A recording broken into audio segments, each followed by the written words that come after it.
So for our beginning to learn how to do fashion figures, I'm providing you with two different proportion guides. Normally, in a normal school year, we would start with the normal scale human and then move to the exaggerated fashion figure when we had mastered this one. But given our time constraints and only seeing you 2 days a week, I want to get you further along.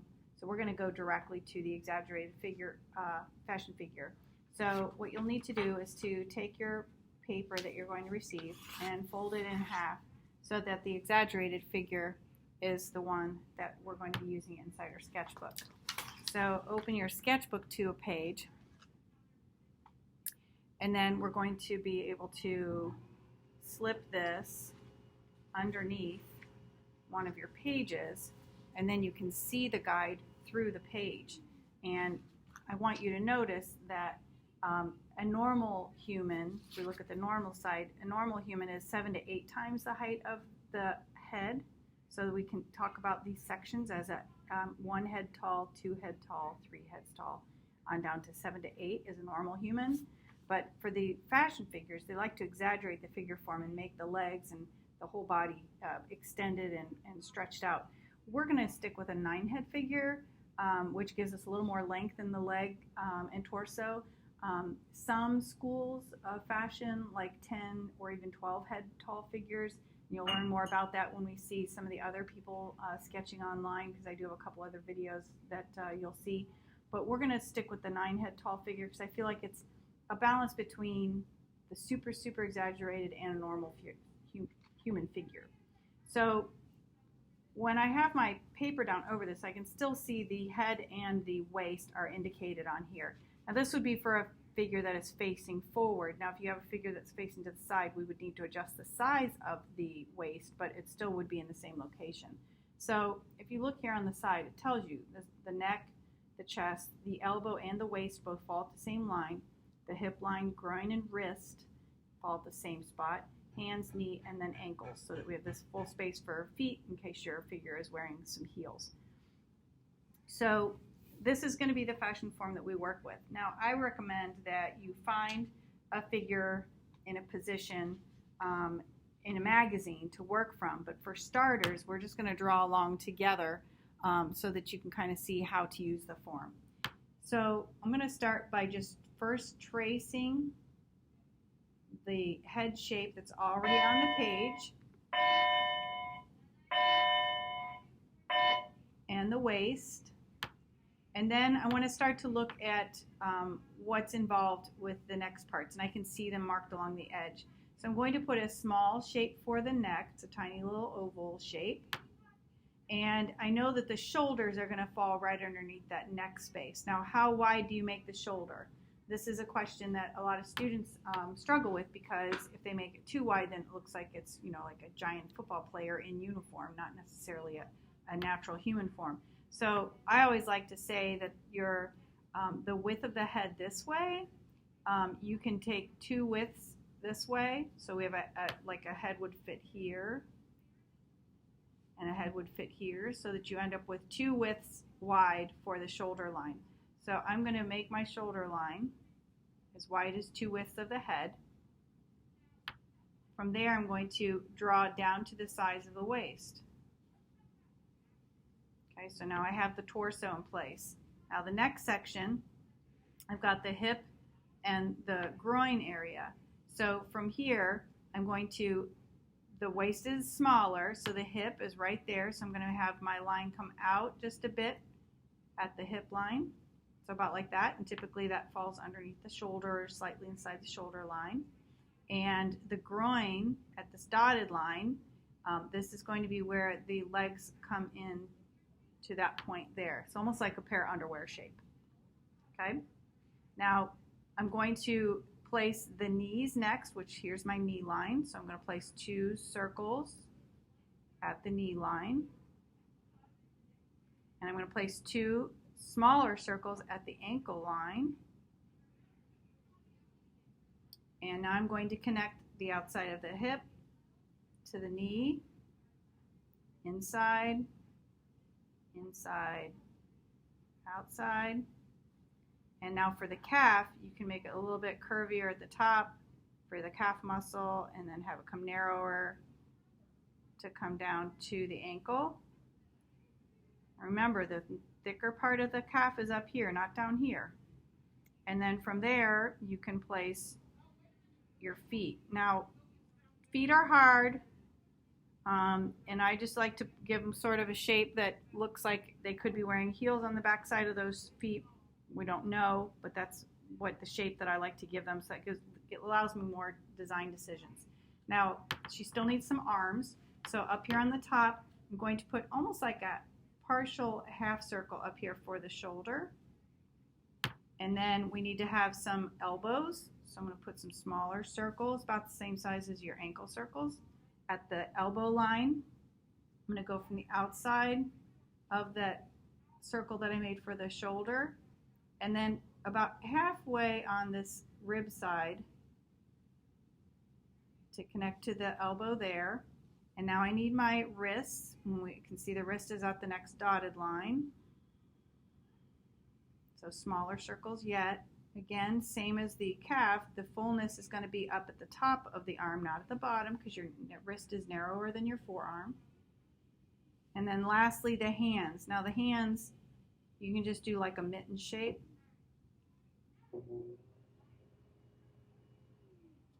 And then we have our figure in place. So the same proportions apply if it's a male figure. You can make the shoulders a little bit wider if you want to do a male figure. But other than that, typically maybe the waist a little bit wider, but it's pretty much the same proportions. There is a proportion guide for male and female forms in the folder on Schoology that has, I think it's figure proportion help or something like that. But it's in our new unit folder. So if you want to check that one out, that one is in there. So once we know that we have figure design and you know how to create the figure, let's put the figure in a position that's more interesting, because this is pretty boring. But that's a good start. So one of the drawings I want to see from you after on a remote learning day would be the basic plain figure, just like that. And then I want you to try at least 2 more doing something a little more interesting with the figure position. So I'm going to, again, reposition my paper inside. And now I'm going to look at some magazine images and see if I can find one that will work for a pose that I want to try. So I'm going to try this one. And this one is a little more complicated. Let's see if I can scoot this over so you can see both. All right, so I've got this figure form, and she's a little bit turned to the side. She's got her elbow out, and one foot is turned, and one foot is pointing forward.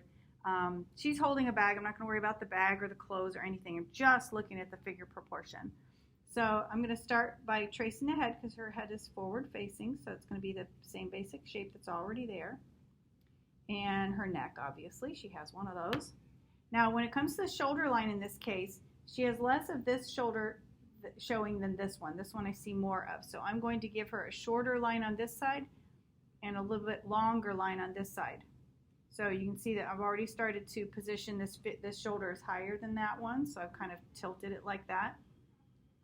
Her waist is going to stay in the same place, so I'm going to use the shape that's there. Now her hip is slightly turned, so I'm going to be having to tilt that. So I'm going to start with placing the front of the figure. Now this shoulder, I'm going to place this shoulder on top, is in front of the body, so I'm going to place it there. And her elbow falls a bit above the elbow line because her arm's bent, right? If it was straight, that elbow would be down a little bit lower. So I know I'm going to place, here's the elbow line, so I know it's going to be slightly above that, probably about like there. So there's going to be her forearm, or her bicep of the arm, and then the forearm comes forward to her wrist here. And her hand is kind of in a fist. So this would mean that the back edge of her body is like there. Now the other shoulder is barely peeking out over here, and barely see much of it. And this arm, well, I'm going to work on her hips next. So her hip is slightly turned. So I'm going to, oops, went a little bit too long there. And I'm going to, this leg has more showing. So I'm going to go to the groin line. So obviously there's wider length here than here. And I'm going to start with the leg she's standing on, which is this one here. This is holding her weight up. So I'm going to place my knee right near this plumb line, which is this line down the middle. And that shows where the center of the weight of the figure is. Her ankle. And this foot is facing forward, so I'm going to use a similar shape to what I did before. And this leg is turned sideways, so her knee is going to be slightly, you can see if you lay the pencil in there, slightly higher than the knee line. So I'm going to kind of balance it right on the knee line. So this leg is coming forward.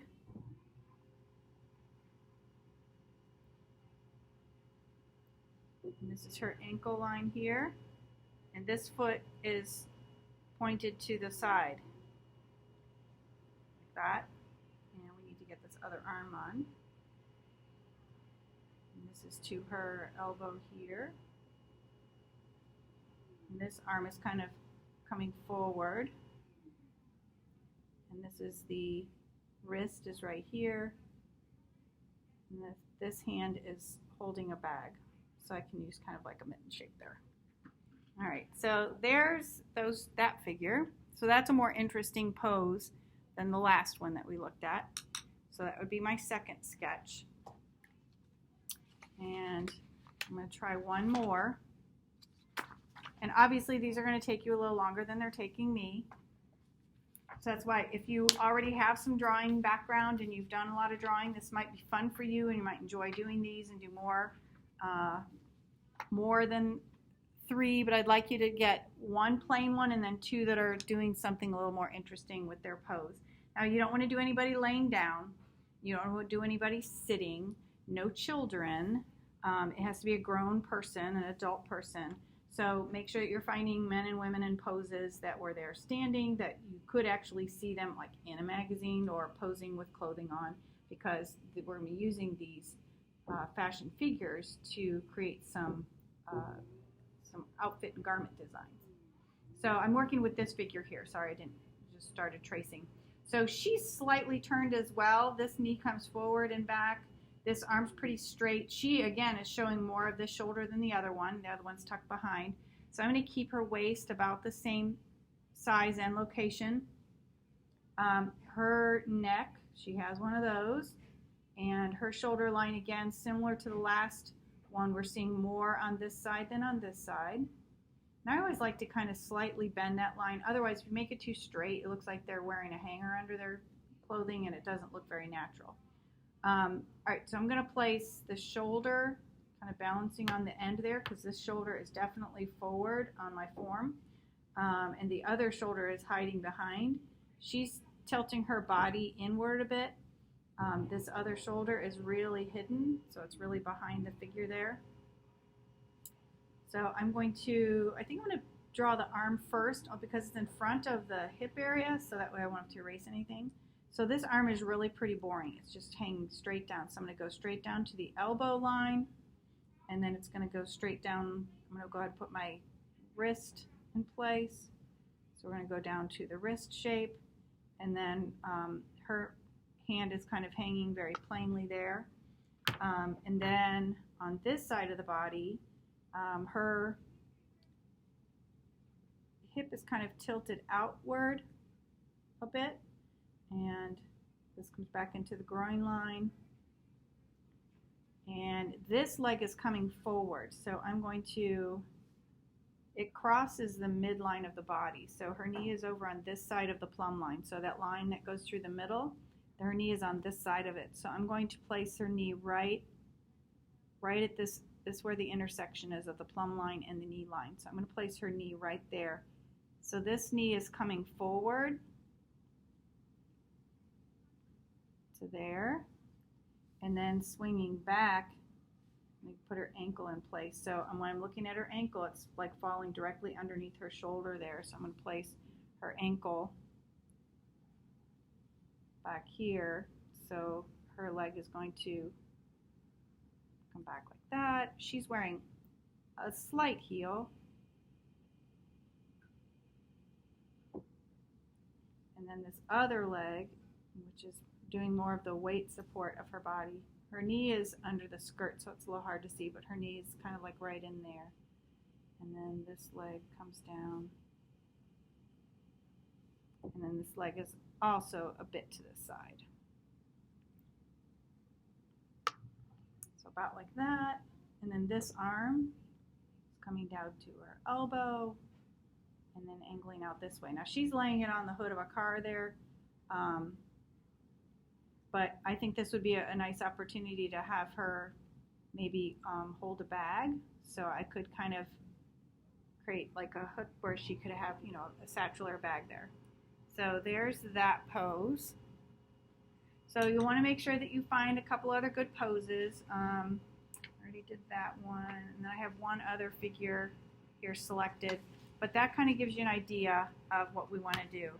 So that's our first step, is to try to get that robotic figure form. Once you've got your basic one done, try to find 2 more of interesting poses. Here's some other ones that I've done in the past. So if you want to do a walking form, here's another side pose. So these are all from different magazine images. If you want to do a walking figure. So these are all from magazine images. So certainly try to see if there are some poses that you like in the magazines that you have. You can even look for figure forms online, but it's good to use a fashion figure because they tend to have really nice, powerful stances. And I think it's good to have those as selections.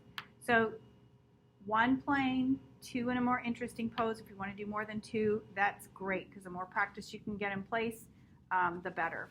So try to come in with the 1 plain pose and at least 2 other poses when you are ready to come to class on Thursday.